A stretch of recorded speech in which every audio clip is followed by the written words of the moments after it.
Muy buenas noches. El Partido Revolucionario Institucional se topó con paredes en su intento por bajar a su abanderada en la contienda interna del Frente Amplio por México. La senadora, expresidenta del partido, exgobernadora de Tlaxcala, Beatriz Paredes, se mantiene firme desde el fin de semana, se queda hasta conocer el resultado del proceso en el que decidió participar. Lo dijo el sábado en el último foro con Xóchitl Gálvez, el domingo en la entrevista que nos dio en Café Milenio, ayer en un comunicado y hoy en entrevistas.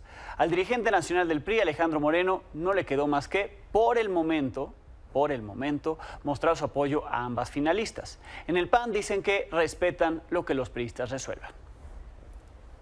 Hemos visto que las encuestas no la favorecen, estamos trabajando, pero siempre el partido buscará la unidad y el trabajo del Frente Amplio por México. Esa es nuestra convicción y es nuestra responsabilidad. Y estoy seguro que Beatriz tomará siempre la mejor decisión, que es estar al lado de México. El PRI va a emitir una posición y daremos lo que piensa el partido, cómo va el partido, y lo vamos a dar con mucha contundencia y con mucha firmeza el día miércoles en un mensaje. Jamás interpreto lo que son conversaciones políticas como presiones. Quien tiene experiencia en la política sabe que cada dirigente, cada organización está en plena libertad de tomar las decisiones que estime conveniente. Lo que ha dicho el partido siempre es que hay una gran participación de dos extraordinarias mujeres, de Beatriz Paredes y de Xóchitl Gálvez, o de Xóchitl Gálvez y Beatriz Paredes. Si en el momento de la simpatía, del trabajo, de la construcción de la unidad, Beatriz Paredes es la que está, todos nosotros vamos a ir en unidad.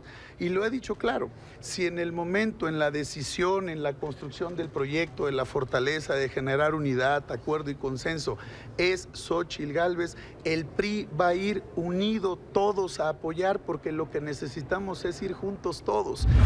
Lo que ya haga el PRI, nosotros lo respetaremos. El respeto al partido ajeno es la paz. Nosotros estaremos pendientes de la definición que ha anunciado el propio dirigente Alejandro Moreno, que tomará el día de mañana, y estaremos atentos y pendientes. Todo nuestro respeto para Beatriz Paredes y, por supuesto, para el Partido Revolucionario Institucional. Yo soy respetuosa del proceso interno del PRI.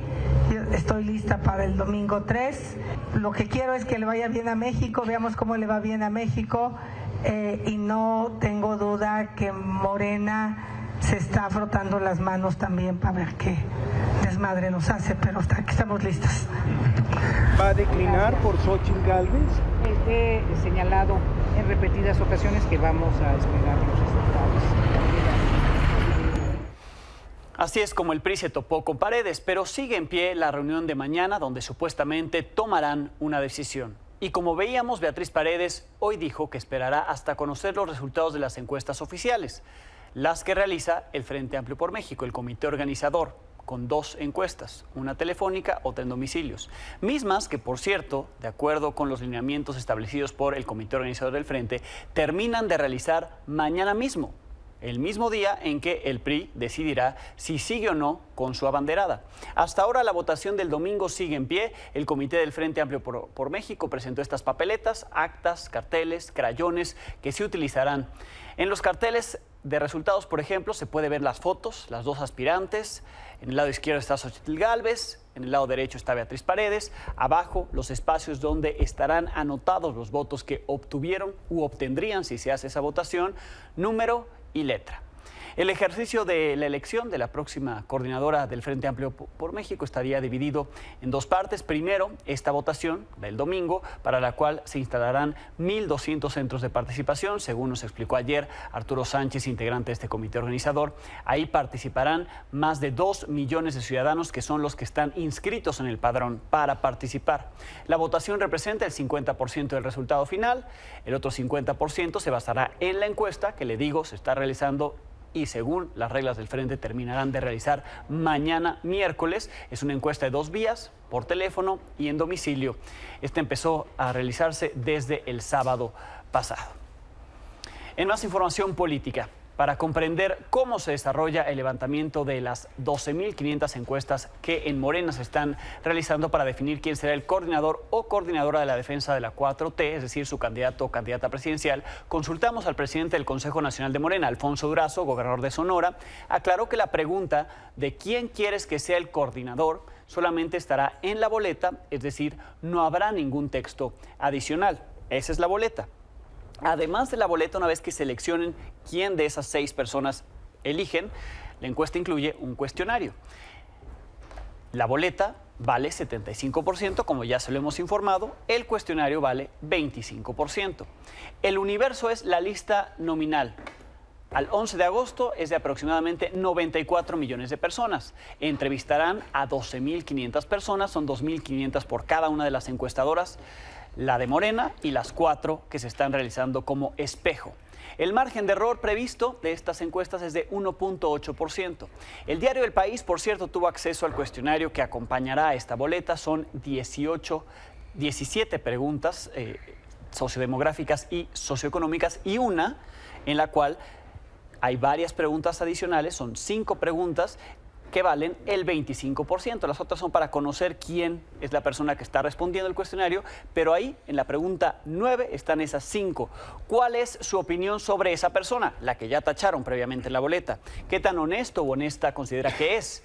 ¿Qué tan cercano o cercana considera que es a la gente? ¿Qué tanto considera que conoce el país? ¿Qué tanto considera que cumple lo que dice? Ahí se le presentan a la persona que está participando, llenando la encuesta, distintas posibilidades de respuesta. El resultado, les recuerdo, 6 de septiembre. En Movimiento Ciudadano, su dirigente nacional, Dante Delgado, insiste, y lo hizo en una carta abierta, en que no irán en ninguna alianza en 2024. Pone ahí 10 motivos. Por ejemplo, que se trata de elegir entre 2 alianzas que representan el pasado, que México no está obligado a decidir entre quienes fallaron y los que prometieron hacer historia solo para repetirla. Que México luchó por sacar al PRIAN, sí, así lo dice, emulando el discurso presidencial, PRIAN, dice durante décadas, y traerlos de regreso sería traicionar a quienes confiaron en ellos. Ese párrafo le valió, por cierto, varias críticas, especialmente del dirigente del PAN, Marco Cortés, quien le recordó a Dante Delgado la alianza que formaron, sí, Movimiento Ciudadano, el PAN, el PRD en el 2018. Cuando pusieron como candidato presidencial a Ricardo Anaya. En la carta abierta de Dante Delgado, considera que fue un error la coalición de esa elección porque ayudaron a otros legisladores a llegar al poder para alinearse al presidente y sus reformas. Destacó a liderazgos de su partido actuales como Luis Donaldo Colosio, Samuel García, Pablo Lemus, Mariana Rodríguez, Salomón Chertorivsky, entre otros que, según dijo, no merecen estar en la boleta con los emblemas de la vieja política. Dijo que ir en alianza sería dejar a México sin opciones y hacerle el juego a Morena y al presidente, asegurando que ni los votantes indecisos quieren votar por la vieja política. Cerró reflexionando que al darse cuenta que la clase política de su generación le falló a México y entonces solo tenía la opción de desertar del viejo régimen, algo de lo que dice está orgulloso. ¿Quién le contestó? El gobernador de Jalisco, Enrique Alfaro, quien lamentó la postura que ha mantenido el coordinador nacional de su partido, Dante Delgado, y aunque Alfaro dijo que espera no generar polémica, pues vea sus declaraciones. Nosotros no acatamos órdenes de ningún dirigente partidista. Esperemos que regrese en algún momento la sensatez. Nunca más, en lo que me quede de vida y de carrera política, volveré a ser presa de ningún burócrata de partido. Las decisiones que nosotros tomemos, las tomamos en Jalisco. Aquí no aceptamos órdenes ni imposiciones de nadie. Así de claro. Y el que crea que puede hacerlo, pues es porque no nos conoce y porque no ha visto un poquito de la historia de este estado.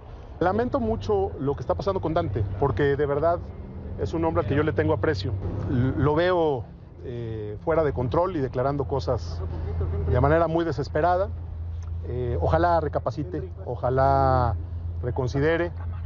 Por el bien de él, sobre todo, es un hombre que por su trayectoria, por su historia, no merece acabar haciendo sus papeles. No quiero que mi postura sea en el ánimo de la polémica, no tengo nada que disputarle a Dante, que él haga lo que considere y ya veremos aquí qué hacer. Algo se nos va a ocurrir, siempre se nos ha ocurrido algo.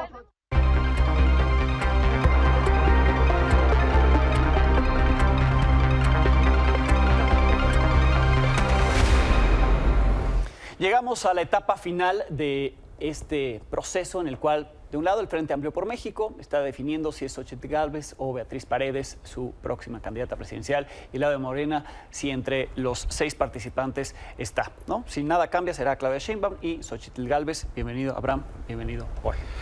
Muy buenas, Alejandro. ¿Cómo está? Paul.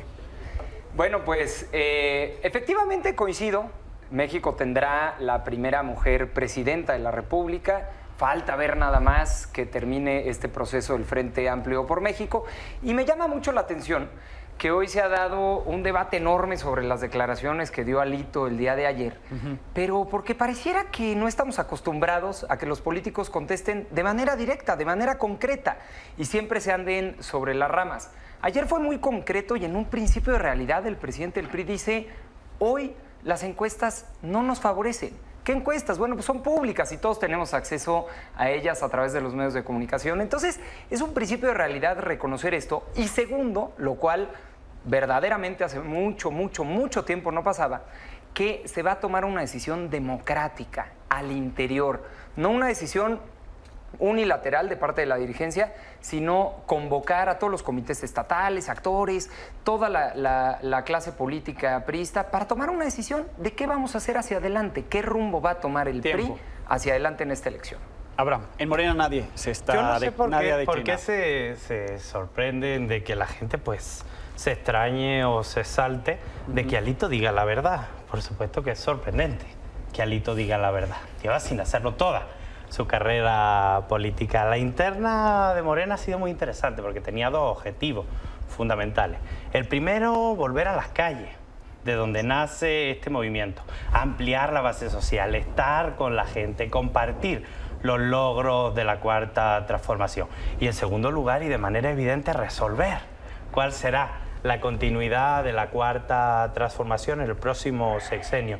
Y yo creo que en ese sentido todas y todos los aspirantes han hecho lo correcto. Hemos visto a Dan Augusto, a Claudia, a Marcelo, a Noroña recorriendo de punta a punta el país, y eso hace que hoy la Cuarta Transformación sea más fuerte. Al final, Morena consigue llegar unida, eficaz, con mucha fuerza a un proceso histórico en el que la oposición nuevamente no va a tener margen. Tiempo, réplica, 30 segundos. Bueno, nada más como sugerencia a mi compañero, yo creo que ningún representante de Morena debería de hablar sobre verdades y mentiras, ya que su presidente todas las mañanas, en promedio, dice 85 mentiras. Ahí están pegados a la mañanera, llorando frente a la imagine tele. usted defender lo que es la verdad o la mentira pública cuando tu máximo jefe miente 85 veces por día, rebasando a Donald Trump, el presidente más mentiroso. Entonces, dejando eso a un lado, ¿qué sí nos permite este ejercicio? Contrastar cómo se toman las decisiones allá y cómo se toman de este lado. Abraham. La gran ventaja de la Cuarta Transformación es que nuestro dirigente, nuestro líder, es un hombre honesto y decente como Andrés Manuel López Obrador. Imagínense si ustedes fueran opositores y tuvieran que defender a Alito Moreno, a Margarita Zavala, a Gabriel Cuadri, a Beatriz Paredes, a Xochitl Gálvez. Imagínense la vergüenza. Imagínense la oposición que ha tenido que copiar, pero de manera chafa, el proceso interno de Morena para acabar imponiendo a la candidata de Claudio X, Xochitl Gálvez. La oposición no tiene para dónde hacerse. ¿Volverán a perder? ¿Qué balance hacen de los procesos, de estos procesos que se dieron antes de tiempo? Paul. Sí, justamente este término lo que nos permite es contrastar y comparar.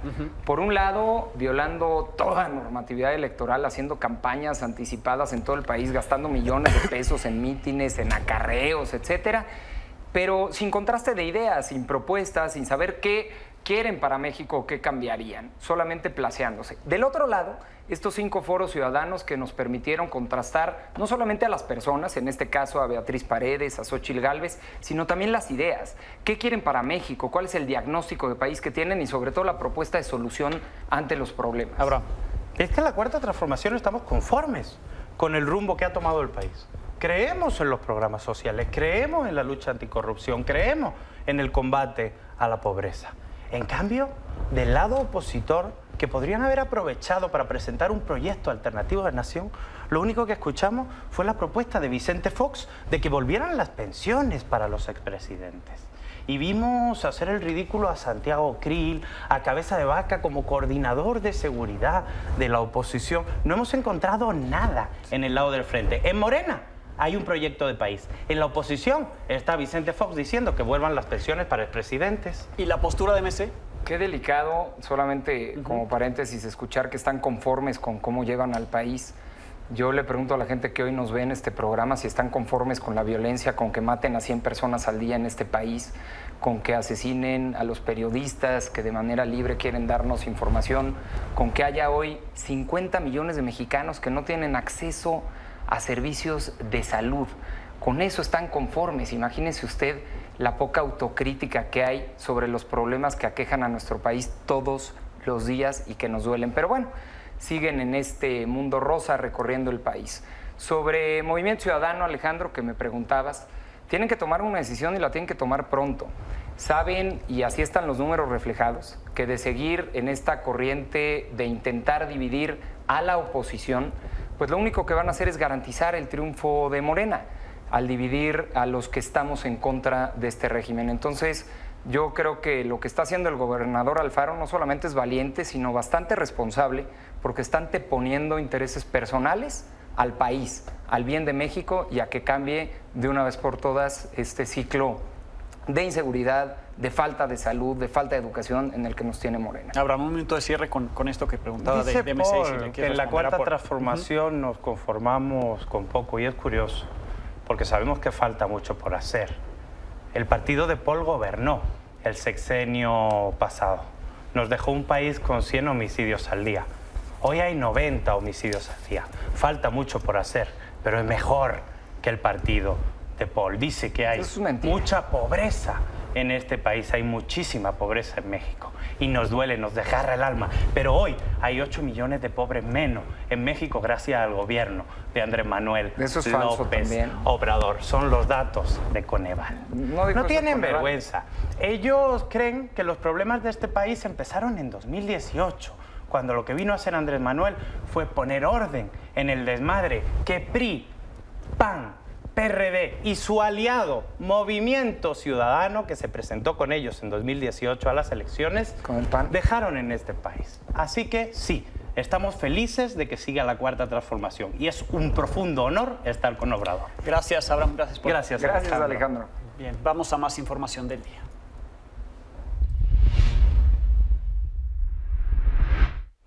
El presidente Andrés Manuel López Obrador calificó de cinismo la solicitud de la ministra presidenta de la Corte, Norma Piña, para que haya un aumento en el presupuesto al Poder Judicial para el 2024, aunque reconoció que a él no le corresponde asignar el presupuesto, sino que es a la Cámara de Diputados.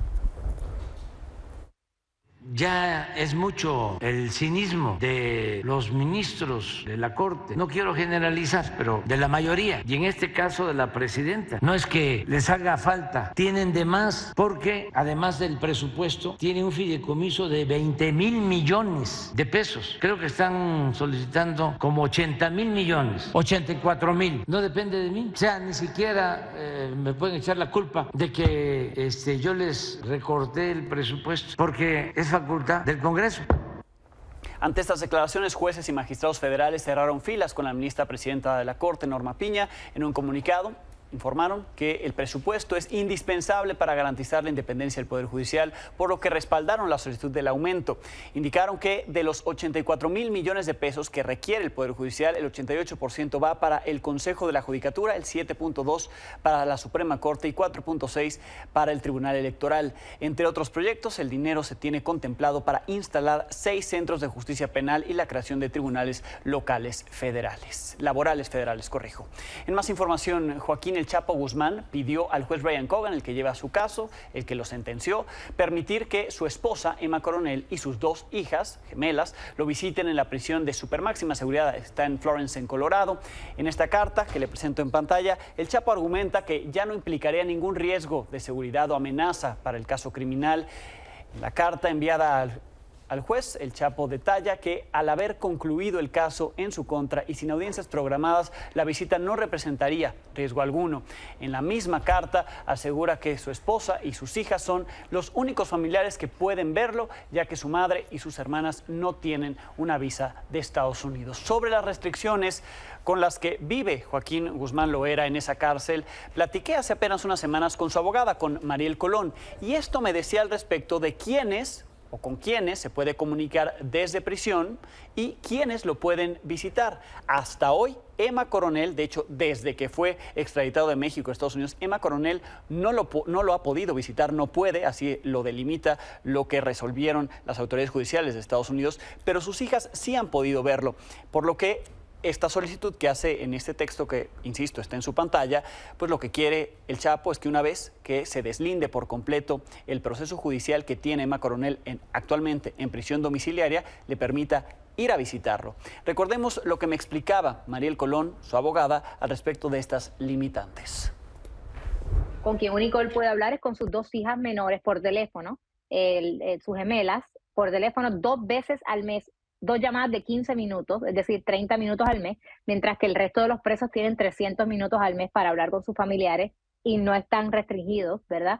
Pues él solamente puede hablar con sus 2 gemelas por 30 minutos al mes y con su equipo legal, es decir, pues conmigo. En cuanto a visitas, solamente puede verme a mí, a su equipo legal, es decir, yo, y a sus hijas, pero sus hijas menores, no pueden viajar solas, ¿verdad? No pueden entrar solas a un penal, así que solamente lo ven, ¿verdad? Cuando pues yo las puedo llevar. Desde su extradición, él no ha podido recibir visitas de nadie de su familia que no sean las niñas.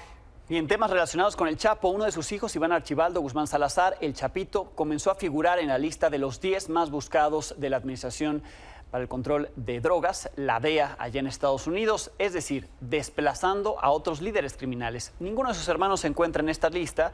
Hace poco, Ismael El Mayo Zambada, Jesús Alfredillo Guzmán y Nemesio Ceguera Cervantes El Mencho estaban en ese top 10 de los más buscados por la DEA. Ahora fueron desplazados por este hijo que vemos en pantalla, el hijo de Joaquín El Chapo Guzmán, Iván Archibaldo. De acuerdo con la DEA, por él se ofrecen hasta $10 millones de recompensa por información que dé a su captura. En información de violencia y seguridad, 6 personas fueron asesinadas durante una emboscada en el tramo carretero Chicomucelo, Siltepec. De acuerdo con los primeros reportes de algunos testigos, estas 6 personas eran migrantes chiapanecos, regresaban a su comunidad desde Tijuana. Supuestamente habían pedido un aventón a un automovilista, después fueron atacados por hombres armados. Los vecinos aseguran que los migrantes chiapanecos no iban armados cuando fueron emboscados. En al menos 7 municipios más de Chiapas hubo enfrentamientos armados, bloqueos, aunque no se perdieron más vidas. La Fiscalía del Distrito Fronterizo Sierra abrió una carpeta de investigación contra quién o quiénes resulten responsables del homicidio de las 6 personas del primer hecho que le informaba en esta nota. En Puebla, una persecución derivó en una balacera. Murió un policía estatal en el municipio de San Miguel Xochtla. Según la Secretaría de Seguridad Pública, 2 oficiales más resultaron heridos, detuvieron a 4 presuntos criminales. Este enfrentamiento ocurrió en pleno horario de salida de clases, después de que los agentes municipales atendieron el reporte de varios robos a tiendas de conveniencia en la zona. Solicitaron refuerzos al verse superados. La persecución implicó que se sumaran otros efectivos de al menos 5 municipios de la zona. La Guardia Nacional y policías estatales también participaron. Esto fue parte de lo que ocurrió.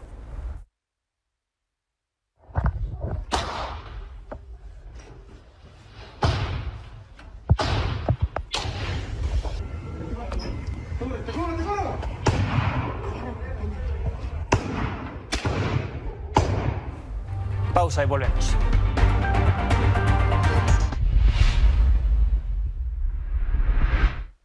Grupos de polleros están reclutando jóvenes para trasladar migrantes por las carreteras del sur de Arizona. En Estados Unidos, la oficina del fiscal del distrito en la zona informó que 22 personas fueron acusadas de hacer este reclutamiento, incurriendo en el delito de conspiración para transportar migrantes indocumentados con fines de lucro.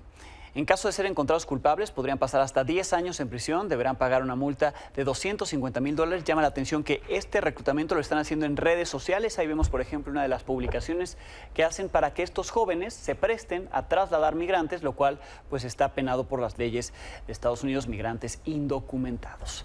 Autoridades federales en Sonora han detectado documentos apócrifos en migrantes de origen africano. Transitan por el país en su intento por llegar a Estados Unidos. Mayormente utilizan empresas de transporte foráneo para llegar hasta la frontera norte. No se detalla cómo o de dónde surge esta documentación falsa, de dónde la obtienen. Francisco Sergio Méndez, delegado de la Fiscalía General de la República en ese estado, detalló que investigan a líneas de transporte de pasajeros por ser omisos o permitir el traslado de estas personas sin revisar si la documentación es original, oficial o es un pasaporte falsificado. Agregó que la mayoría viaja en estos autobuses, por lo que se han implementado puntos de revisión en carreteras, así como en caminos y aeropuertos.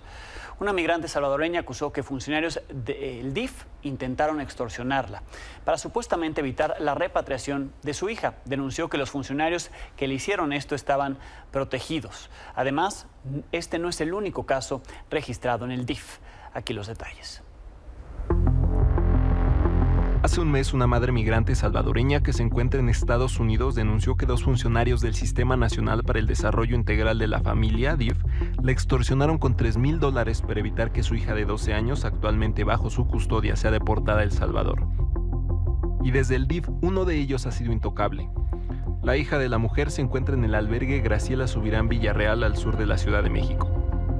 El 14 de julio, en una llamada al Departamento de Representación Jurídica y Restitución de Derechos de Niñas, Niños y Adolescentes de la Procuraduría Federal de Protección a Menores, la madre denunció que había hablado con el licenciado Leonardo Arroyo, subdirector de medidas de protección del DIF, el cual le pidió $3,000 para que le pudiera enviar a su hija a Estados Unidos a través de un amparo. Para ello le mandó el contacto de un supuesto abogado llamado Benjamín Sánchez junto a los datos de una cuenta bancaria. En una serie de mensajes por correo electrónico entre la madre y Arroyo, este último le presiona una y otra vez preguntándole si va a querer o no el apoyo legal. Y lo mismo ocurrió pero vía WhatsApp, donde insiste a la mujer en la urgencia de tramitar el amparo para evitar la deportación de su hija. Pero según la página de la consultoría jurídica Arroyo Sánchez Abogados, el único abogado en ella es Leonardo Antonio Arroyo Sánchez, especialista en juicios orales, y el tal Benjamín no aparece, lo que significaría que el funcionario se recomendó a sí mismo con un nombre falso. Según denunció la madre, después tuvo una serie de llamadas con Jorge Fernando Salcedo Flores, director de medidas de protección del DIF nacional, quien ya estaba enterado del intento de extorsión a la mujer y por lo tanto presunto cómplice de Arroyo Sánchez. Ella le dijo que no tenían los $3,000 que le pedían para no deportar a la niña de 12 años. Este molesto le advirtió entonces que la pequeña sería repatriada y agregó que ni siquiera le dirían cuándo ni cómo. Pero gracias a que la madre no se dejó intimidar, Leonardo Antonio Arroyo Sánchez ya fue separado del cargo y fue denunciado ante el órgano interno de control del DIF. Pero Jorge Fernando Salcedo Flores sigue en el cargo y en el colmo del caso resulta ser titular del Comité de Ética del organismo. El caso también llegó a oídos de trabajadores del DIF, quienes respaldaron la versión de la madre salvadoreña y le mandaron una carta anónima a la titular del DIF, Nuria Fernández Exprésate. Además, dijeron que este no era el único caso de abuso contra personas vulnerables. Asimismo, denunciaron a la directora general de Representación Jurídica y Restitución de Derechos del DIF, Dulce María Mejía Cortés, por ocultar los hechos para proteger a Jorge Salcedo. Con información de Temoris Greco e imágenes de Alejandro Ansúrez, para Milenio Noticias, Ángel Hernández. Al respecto de esta información, que ya fue publicada en milenio.com y en Milenio Diario, la Procuraduría Federal de Protección de Niñas, Niños y Adolescentes informó que se presentaron ya denuncias ante el órgano interno de control, la Fiscalía General de la República, contra los funcionarios involucrados, los que intentaron extorsionar a esta migrante salvadoreña que, de por sí, son personas vulnerables y todavía llegan a México y los extorsionan de esta manera. En un comunicado se agrega que se realizan acciones para garantizar los derechos de esta mujer salvadoreña y de su hija, además de que se reforzaron los mecanismos de control para evitar hechos similares.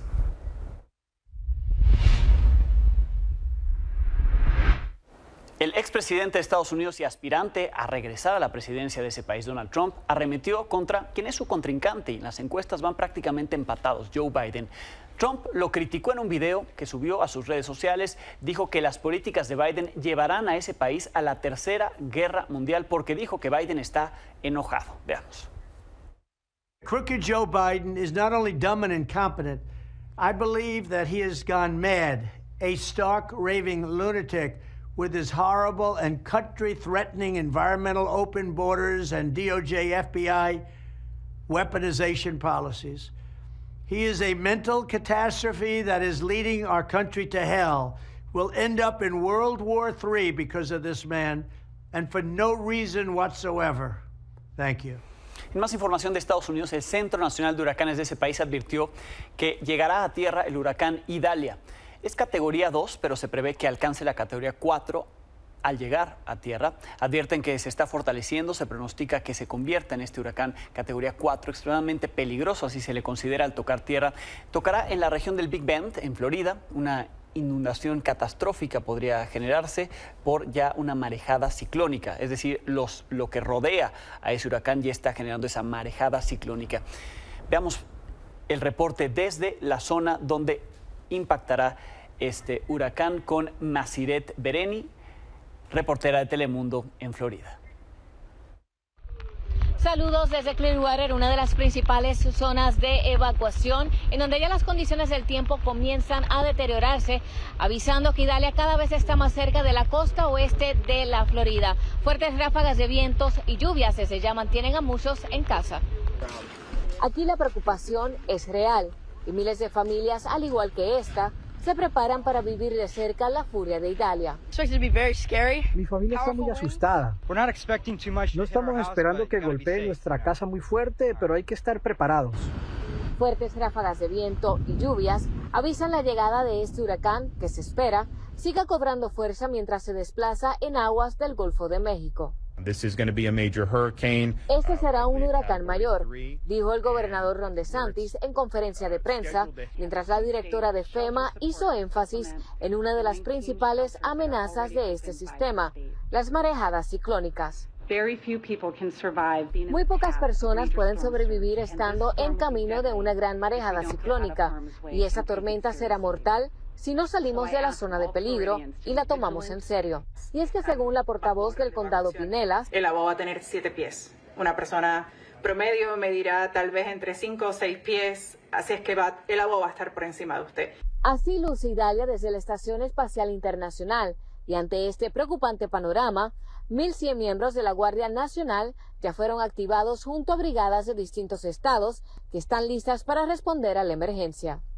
Cabe destacar que Idalia es el primer huracán que azota a la península desde el paso de Ian, fenómeno que causó muchos daños aquí en la Florida y un golpe del cual muchos aún no se han recuperado. En Clearwater, Florida, Masiret Bereni, Telemundo. Bien, y veamos la ubicación de este huracán. Ahí está acercándose ya a la Florida. En la parte norte, recordaba justo la reportera de Telemundo que pasaba apenas hace un año.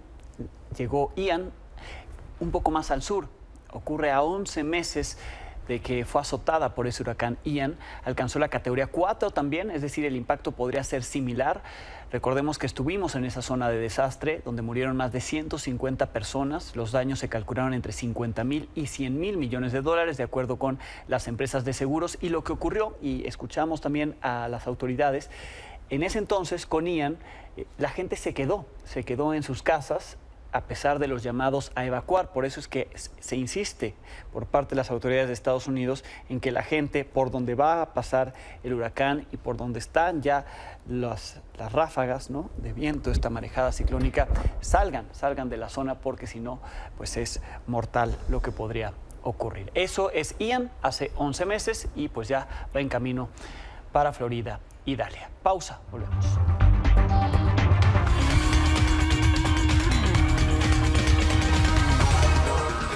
Me acompaña Minili Ataide, primero actualización del caso Jenny Hermoso y Luis Rubiales, y luego más información deportiva porque también hay actualización de un caso que tú nos has venido a contar, la situación de las clavadistas mexicanas. Exactamente, Alex, iniciamos con este tema de Jennifer Hermoso, que obviamente ha sido muy polémico, el beso que le da a Luis Rubiales en esa premiación por la Copa del Mundo, pero bueno, Ya se difunde un video, Alex, en redes sociales en el que se ve a las jugadoras de la selección española en el camión ya rumbo al aeropuerto, porque sí, efectivamente hay una grabación en donde se difunde a ellas hablando justamente de este tema, ¿no? Del tema del beso de Rubiales, en el que lo ven natural, ¿no? En el que lo platican normal, en el que enseñan incluso una imagen de Sara Carbonero con Iker Casillas, recordando aquel beso que le da Iker Casillas cuando consigue la Copa del Mundo, ¿no? Sí, pero Iker nunca fue jefe de Sara Carbonero. Efectivamente, nunca fue jefe de Sara Carbonero. Entonces,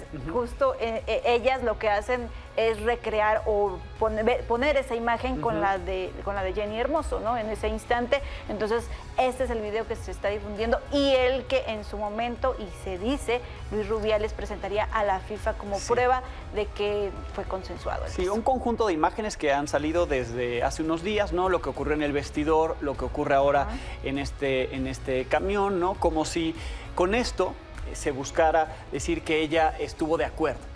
Es parte de la normalización de este tipo de conductas, ¿no? Y es parte también de la defensa que él está teniendo y que parte de la sociedad allá en España pues está mostrando en apoyo a él y en contra de ella. Cuando él ya reconoció lo que hizo mal, lo dijo, aunque no dimitió y quiso echarle la culpa a Jennifer Hermoso, él reconoció que él hizo una solicitud, que él le dijo un piquito, se lo preguntó a alguien que era su subordinada y ante una solicitud de un jefe pueden pasar muchísimas cosas. Si aceptó o no aceptó, hubo un beso, un jefe solicitó ese beso a su subordinada y eso es lo que estuvo mal. Ahí está el acto, ahí está lo que ahora ella, después de haber reflexionado, está en contra y es muy su derecho de haber dicho horas más tarde, días más tarde, que no estaba de acuerdo. Exactamente, y en este caso, pues bueno, obviamente seguiremos dando más noticias porque, pues recordemos que se sigue investigando por parte de la Comisión Disciplinaria en lo futbolístico de la FIFA y por el otro lado, ¿no? Legal, el tema legal, sí. Exactamente. Entonces habrá mucho que platicar, Alex. Bien. Y rápidamente nada más, Alex, los clavadistas mexicanos, ¿no? De los que tanto hemos hablado.